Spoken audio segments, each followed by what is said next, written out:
Let's talk about how these three blood brothers gruesomely murdered a mother of 5 and a widow who was in a relationship with one of them and had been lured from her residence in Gwagwalada down to their apartment in Lokogoma, Abuja, where they brutally killed her and dumped her body in a septic tank before proceeding to Imo State, where they hail from, to seek refuge. The woman in the picture is known as Mrs. Janet Nnena Ogbonaya, a mother of 5 and a widow. She was 55 years old as at May 2020.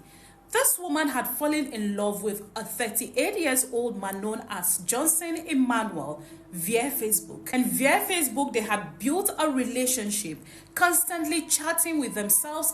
And on the 14th of May 2020, Johnson Emmanuel was said to have invited his Facebook lover, Mrs. Janet Emmanuel, to his home in Lokogoma.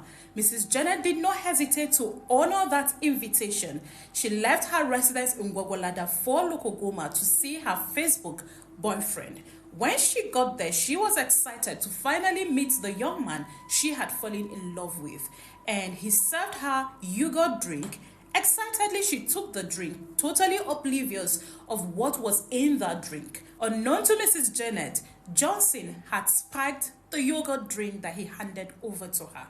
She drank the drink without any suspicion or doubt, and few minutes afterwards, she was knocked off consciousness. Johnson lived in his Lokogoma apartment with his 2 younger brothers, and the 2 brothers were alleged to have all been on the plot with their older brother to kill Mrs. Janet Ogbonaya. After she was knocked off consciousness, they were said to have proceeded to brutally kill Mrs. Janet before dumping her body in a septic tank in their compound. The 3 brothers did not stop at killing Mrs. Janet. They had a whole lot of other plans ahead for her. They proceeded to put calls through her family members, demanding a sum of 5 million naira as ransom to release Mrs. Janet, as though she had been kidnapped. Her family began to make efforts to raise the money. Unknown to them, their mother had already been brutally killed. Amidst their search to raise the sum of 5 million naira to free their mother, one of Mrs. Janet's sons, Janet Nnena Ogbonaya, was said to have made an official report at the police station, informing them of how his mother had been kidnapped and a sum of 5 million naira was being demanded for ransom. The police immediately began an investigation into the matter, and their investigation led them to these 3 brothers who had, at the time of the police arrest, moved to their state of origin in Imo State to seek refuge. After the police arrested the 3 brothers, they made a confession of how they killed Mrs. Janet in their home in Lokogoma and dumped her dead body in a septic tank within the same compound. They proceeded to take her Highlander Jeep to a mechanic shop in Apo, where it had already been repainted and the documents of the car had been fraudulently changed to the name of Johnson Emmanuel, ready for use as though nothing had happened. The police were able to recover the car at Apo Mechanic. The 3 brothers led the police to the Lokogoma building where they had buried Mrs. Janet in a septic tank. The same building they were said to have sold already in a hurry before they all relocated back to their home base in Imo State. Mrs. Janet's body was finally exhumed on the 14th of June 2020 from the septic tank where the 3 brothers had buried her before seeking refuge in Imo State.